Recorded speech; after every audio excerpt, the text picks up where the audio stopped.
Hi hello friends, എല്ലാ കൂട്ടുകാർക്കും ചെമ്പനീർപ്പൂവിൻ്റെ പുതിയൊരു റിവ്യൂയിലേക്ക് സ്വാഗതം. അങ്ങനെ നമ്മുടെ സച്ചിക്ക് സഹിക്കാൻ പറ്റാതെ മധുസൂദനനെ തല്ലിച്ചതയ്ക്കുന്നുണ്ട്. അത് വലിയൊരു പ്രശ്നമായി മാറുകയാണ്. എല്ലാവരും സച്ചിയെ കുറ്റപ്പെടുത്തുകയാണ്. നമ്മുടെ രവീന്ദ്രനും രേവതിയും ഒഴികെ ബാക്കി എല്ലാവരും സച്ചി എന്തോ വലിയൊരു തെറ്റ് ചെയ്ത പോലെ തന്നെയാണ്. ചന്ദ്രയാണെങ്കിൽ അവിടെ വെച്ച് ഭയങ്കര ഷോക്ക് കാണിക്കുന്നുണ്ട്. എന്തായാലും തിരികെ വീട്ടിലേക്ക് അവരപ്പം തന്നെ ഇറങ്ങി പോരുന്നുണ്ട്. അതേ സമയത്ത് അവർ രണ്ട് വണ്ടിയിലായിട്ടാണ് പോകുന്നത്. അപ്പോൾ രവീന്ദ്രനും ചന്ദ്രയൊക്കെ വീട്ടിലെത്തുന്നുണ്ട്. അതുപോലെ സുധിയും ഇതേ സമയത്ത് സച്ചിൻ രേവതിയും വേറെ കാറിലാണ് പോയിക്കൊണ്ടിരിക്കുന്നത്. അപ്പോൾ ശ്രീകാന്ത് അതുപോലെ വർഷയൊക്കെ അവരുടെ ഭാഗത്താണ് നിൽക്കുന്നത്, അതായത് മധുസൂദന്റെ ഭാഗത്താണ് നിൽക്കുന്നത്. ശ്രീകാന്തിന് അപ്പം സത്യങ്ങളൊന്നും അറിയില്ലായിരുന്നു. അങ്ങനെ വീട്ടിലെത്തിയ നമ്മുടെ രവീന്ദ്രനെ വിളിച്ചിട്ട് പറയുന്നുണ്ട്, മോനെ അവിടെ നടന്നത് ഇന്നെ പോലെയാണ് കാര്യങ്ങൾ. നമ്മുടെ രേവതി ഒരു തെറ്റും ചെയ്തിട്ടുണ്ടായിരുന്നില്ല. ആ പൂമാലയിൽ ഒരു മാല കിടക്കുന്നത് കണ്ടത് കൊണ്ട് മാത്രം അതെടുത്തപ്പോൾ അവളെ ഒരു കള്ളിയാക്കി ചിത്രീകരിച്ചു.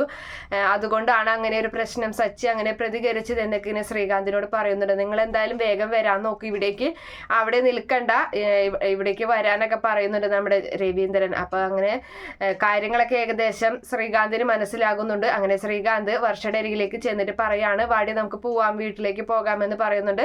അപ്പൊ വീട്ടിലല്ലേ ഇപ്പൊ നിൽക്കുന്നത്, ഇപ്പൊ എവിടെയാണ് ഇപ്പൊ നിൽക്കുന്നത്, വല്ല ഹോട്ടലിൽ എങ്ങനാണോ എന്നൊക്കെ ചോദിച്ചിങ്ങനെ കളിയാക്കാണ് വർഷ. അപ്പൊ ആ സമയത്ത് അതല്ല പറഞ്ഞത്, എൻ്റെ വീട്ടിലോട്ട് പോകാം, അച്ഛൻ വിളിച്ചായിരുന്നു എന്ന് പറയുന്നുണ്ട്. അച്ഛന് നല്ല വിഷമായിട്ടുണ്ടെന്ന് പറയുമ്പോൾ, പിന്നെ അച്ഛന് വിഷമാവില്ലേ, അച്ഛനെയല്ലേ തല്ലിയത് നിങ്ങളുടെ ഗുണ്ടയായ ചേട്ടൻ എന്നിങ്ങനെ വർഷ പറയുമ്പോൾ, അതല്ല എൻ്റെ അച്ഛന് വിഷമായിട്ടുണ്ട്. അപ്പൊ വർഷ എടുത്തേക്ക് പറയുന്നുണ്ട്, നിന്റെ അച്ഛന് വിഷമായത് നിനക്ക് ബുദ്ധിമുട്ടായില്ലേ, അതുപോലെ തന്നെയാണ് എൻ്റെ അച്ഛൻ്റെയും കാര്യം. ഇത്ര ആൾക്കാരിടയിൽ വെച്ചിട്ട് അവൻ എൻ്റെ അച്ഛനെ തല്ലിയില്ലേ, എത്രയായാലും പ്രായത്തിന് മൂത്തതല്ലേ, അപ്പോ ഏട്ടത്തിയെ കള്ളിയാക്കിയത് കൊണ്ടാണല്ലോ അങ്ങനെ ചെയ്തത് എന്ന് ശ്രീകാന്ത് പറയുമ്പോൾ, അത് ശരിയായിരിക്കാം, ആ ചെയ്തതിൽ ഞാൻ അച്ഛനെ ന്യായീകരിക്കുന്നില്ല, പക്ഷേ ഇത്ര ആൾക്കാരുടെ മുന്നിൽ വെച്ച് തല്ലിയത് ഒട്ടും എനിക്ക് അംഗീകരിക്കാൻ പറ്റില്ല എന്നൊക്കെ പറയുന്നുണ്ട്. ഞാൻ എന്തായാലും പോകുന്നുണ്ട്, നീ വരുന്നുണ്ടെങ്കിൽ വായു എന്ന് പറയാണ്. ഇല്ല ഞാൻ വരില്ല, നീ പോകുന്നുണ്ടെങ്കിൽ പൊക്കോ, നിന്നെ ഞാൻ തടയുകയില്ല എന്ന് വർഷം ഇങ്ങനെ പറയുകയാണ്. അങ്ങനെ ശ്രീകാന്ത് അവന്റെ ഡ്രസ്സൊക്കെ എടുത്തിട്ട് വേഗം അവന്റെ റെസ്റ്റോറൻറ്റിലേക്കാണ് പോകുന്നത്. അപ്പൊ പോകുന്ന സമയത്ത് മധുസൂദനൻ പറയുന്നുണ്ട്, ഭക്ഷണം കഴിച്ചിട്ട് പോകാൻ പറയാനൊക്കെ പറയുന്ന സമയത്ത് അമ്മ വന്നിട്ട്, അതായത് വർഷയുടെ അമ്മ വന്നിട്ട്, മോനെ ഭക്ഷണം കഴിക്കാമെന്ന് പറയുന്നുണ്ട്.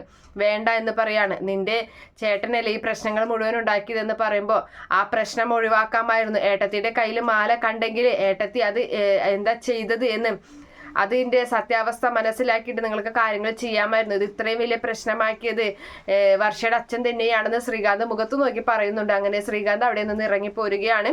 ഇതേ സമയത്താണെങ്കിൽ നമ്മുടെ സച്ചിൻ രേവതിയും, സച്ചിക്ക് വിശന്നിട്ട് പാടില്ല, കാരണം അവിടുന്ന് ഭക്ഷണമൊന്നും കഴിച്ചിട്ടില്ലല്ലോ, അതിന് മുൻപേ പ്രശ്നം തുടങ്ങിയല്ലോ.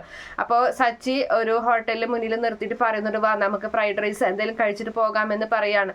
അപ്പോൾ രേവതിക്കാണെങ്കിൽ ആകെ ടെൻഷനായിരിക്കുകയാണ്. രേവതി പറയുന്നുണ്ട്, ഈ ഒരു സാഹചര്യത്തിൽ ഭക്ഷണം കഴിക്കാനൊന്നും എനിക്ക് ഇറങ്ങില്ല, എന്തായാലും നമുക്ക് വീട്ടിലേക്ക് പോകാമെന്ന് പറയുന്നുണ്ട്. അതൊന്നും പറ്റില്ല, നീ വന്നേ ഭക്ഷണം കഴിക്കാമെന്ന് പറയാണ്. അപ്പോൾ ഈ വേണ്ട എന്ന് പറഞ്ഞ് രേവതി കാറിൽ കയറി ഇരിക്കാൻ പോകുമ്പോൾ സമയത്ത് സച്ചി പറയുന്നുണ്ട്, നീ എന്താ ഞാൻ എന്തോ വലിയ തെറ്റ് ചെയ്ത പോലെ, നിന്നെ ഇത്ര ആൾക്കാരുടെ ഇടയിൽ നിന്നെ കുറ്റക്കാരിയാക്കി നിന്നെ സംരക്ഷിക്കാൻ വേണ്ടിയിട്ടില്ല ഞാൻ അങ്ങനെയൊക്കെ ചെയ്തത് എന്ന് പറയുന്നുണ്ട്. എന്തായാലും തല്ലിയത് മോശമായി പോയിന്ന് രേവതി പറയാണ്. നമുക്ക് വീട്ടിലോട്ട് പോകാം, അവള് ഭക്ഷണം കഴിക്കാൻ ഒരു പൊടിയും സമ്മതിക്കുന്നില്ല. അപ്പൊ സച്ചി പറയാണ്, എന്നാ ഒരു കാര്യം ചെയ്യേ, നിന്നെ ഞാൻ വീട്ടിലാക്കിയിട്ട് ഞാൻ എന്തായാലും നേരെ ബാറിൽ പോയിട്ട് 2 കുപ്പി മദ്യം കഴിച്ചിട്ട് ഞാൻ വരാമെന്ന് പറയാണ്. അല്ല നീ ഇപ്പം എൻ്റെ കൂടെ ഭക്ഷണം കഴിക്കാൻ വരുന്നെങ്കിൽ വന്നോ, ഇല്ലെങ്കിൽ ഞാൻ വരില്ല എന്നിങ്ങനെ പറയുന്നുണ്ട്. അപ്പോൾ രേവതിക്ക് വേറെ നിവൃത്തിയൊന്നും ഇല്ലാതെ രേവതി പറയണമെന്നാ, വാ നമുക്ക് 2 പേർക്കും ഭക്ഷണം കഴിക്കാമെന്ന് പറഞ്ഞ് അവരങ്ങനെ ഒരു റെസ്റ്റോറൻറ്റിലൊക്കെ കയറി 2 പേരും അടിപൊളിയായി ഭക്ഷണമൊക്കെ കഴിച്ചതിന് ശേഷമാണ് വീട്ടിലേക്ക് എത്തുന്നത്. ഇതേ സമയത്ത് നമ്മുടെ ചന്ദ്രയാണെങ്കിൽ ആകെ കലി തുള്ളി നിൽക്കുകയാണ്. തൻ്റെ മകനും മരുമകളും ഇനി വീട്ടിലേക്ക് വരില്ല, ഇവർ കാരണമാണ്, അവരോട് അകത്തേക്ക് കയറാൻ പോലും പറയാതെ അവിടെ തന്നെ നിർത്തുകയാണ്. നിൽക്കവിടെ, ഇനി നിങ്ങൾ ഈ വീട്ടിലേക്ക് കയറണ്ട എന്ന് പറയുന്നുണ്ട് അവർ 2 പേരും വരുന്ന കാണുമ്പോഴും.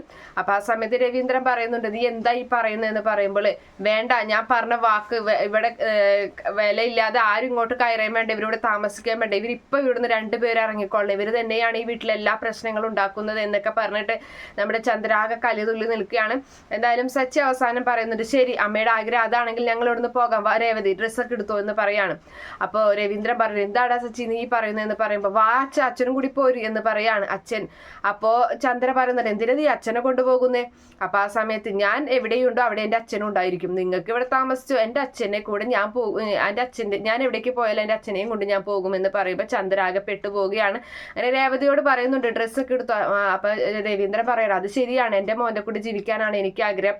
നീ എപ്പോഴും പറയാറില്ലേ നിന്റെ മകനല്ല അവനെന്ന്, എൻ്റെ മകൻ എന്ന് പറഞ്ഞിട്ടല്ലേ നീ അവനെ എപ്പോഴും അഭിസംബോധന ചെയ്യാറ്, അപ്പൊ അതുകൊണ്ട് എൻ്റെ മകന്റെ കൂടെ ഞാൻ പോകും എന്ന് പറയുന്നുണ്ട്. അങ്ങനെ ചന്ദ്ര പെട്ട പോലെ നിൽക്കുകയാണെങ്കിൽ ചന്ദ്ര പറയുന്നുണ്ട് എനിക്കിപ്പോ തീരുമാനിക്കാം, സച്ചിൻ രേവതി ഇവിടെ നിൽക്കണോ അതോ അവര് പോകണോടൊപ്പം ഞാനും പോകും, അത്ര മാത്രമേ ഉള്ളൂ എന്ന് രവീന്ദ്രൻ പറയുമ്പോൾ വേണ്ട ആരും ഇവിടേക്കും പോകണ്ട എന്ന് പറഞ്ഞ് അങ്ങനെ നമ്മുടെ ചന്ദ്രയുടെ ആ ഒരു അഹങ്കാരം അവരെ അവിടെ നിന്ന് പറഞ്ഞയക്കാൻ പറ്റാത്തൊരു സ്ഥിതിയിലേക്ക് ചന്ദ്ര മനസ്സവിടെ സച്ചിയെ രേവതിയെ അകത്തേക്ക് കയറ്റുന്നുണ്ട്. എന്തായാലും നമുക്ക് കാത്തിരുന്ന് കാണാം, അടുത്ത റിവ്യൂവിൽ പറയാം ബാക്കി എന്താകും എന്നുള്ളത്. എന്തായാലും ഈ റിവ്യൂ നിങ്ങൾക്ക് ഇഷ്ടപ്പെടുകയാണെങ്കിൽ ഈ ചാനൽ ഒന്ന് സബ്സ്ക്രൈബ് ചെയ്ത് സപ്പോർട്ട് ചെയ്യുക, അതുപോലെ തന്നെ ലൈക്ക് ചെയ്യാനൊന്നും മറക്കല്ലേ. By, thank